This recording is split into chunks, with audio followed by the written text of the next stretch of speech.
Hi, this is Mike from thesubstream.com, and this is the very special. All of our normal shooting equipment, including green screen and HD camera, are out on location shooting stuff for upcoming TIFF September 3rd edition of Watch This Instead that's being shot in the middle of a thunderstorm. So Machete, which is co-directed by Robert Rodriguez and a guy named Ethan Manikis, who's worked with Rodriguez before, and it's an expansion of a trailer that Rodriguez made for the 2000 film that he made with Tarantino, Grindhouse. It's a very simple concept.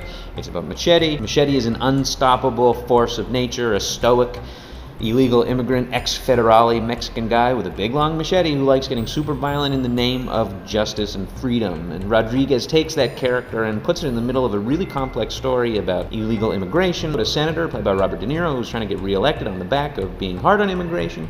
His right-hand man, played by Jeff Fahey, who's got a weird relationship with his sexy drug addict daughter, played by Lindsay Lohan. Cheech Marin plays a priest. Don Johnson is the leader of a bunch of crazy vigilante Minuteman Border Patrol type guys, and there's not one but two love stories, including one with She, leader of the Underground Railroad Network illegal immigrant helping people, played by Michelle Rodriguez, who falls for Machete, as well as Jessica Alba, who is a young up-and-coming, trying to make her bones, immigration police officer who's trying to take down She, who also falls for Machete. The weird thing about this film is how unbalanced it is, because on one hand it's got a bunch of really viscerally enjoyable, absolutely hilarious and crazy B-movie delights, like Machete, who's a great character, this stoic, unstoppable, unkillable machete-swinging dude who decapitates a bunch of people, disembowels a bunch of people, chongas with really cool outfits that shoot machine guns, bouncing, lowrider armies. Lindsay Lohan dresses up like a nun and shoots a bunch of people with an Uzi. Tom Savini shows up and machine guns a bunch of people.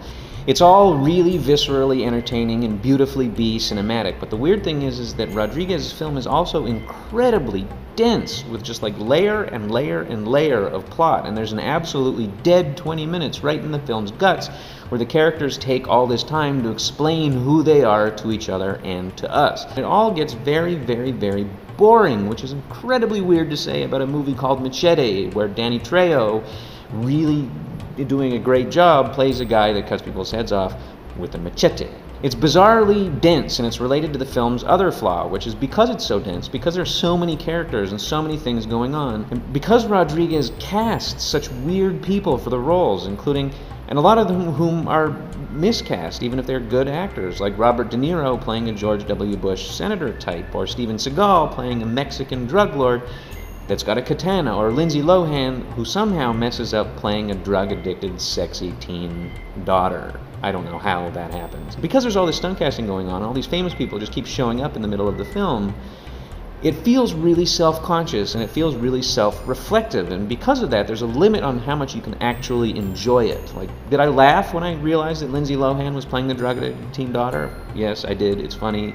But will I laugh if I watch it on DVD 5 years from now? I won't, because Lindsay Lohan will or won't be working, but you'll have to remember, like, okay, why did they cast? Because she was having drug problems at the time, and it's this weird stunt that limits how enjoyable the film actually is. You don't laugh at her character, you laugh at her as an actress playing a character.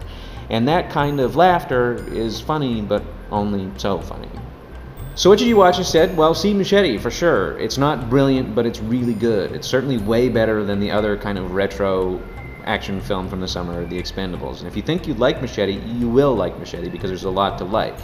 But if you want to watch something that's not bogged down with a whole bunch of on-the-nose, very specific, plain-spoken political commentary from a guy that's coming to Toronto with his first new film in 10 years, somebody that was able to put a bunch of political allegories and metaphors in the midst of a bunch of modern masterpiece B movies, go rent Escape from New York, directed by John Carpenter, who's at TIFF and Midnight Madness next week with his new film, The Ward.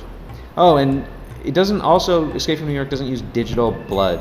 It looks terrible. Come on.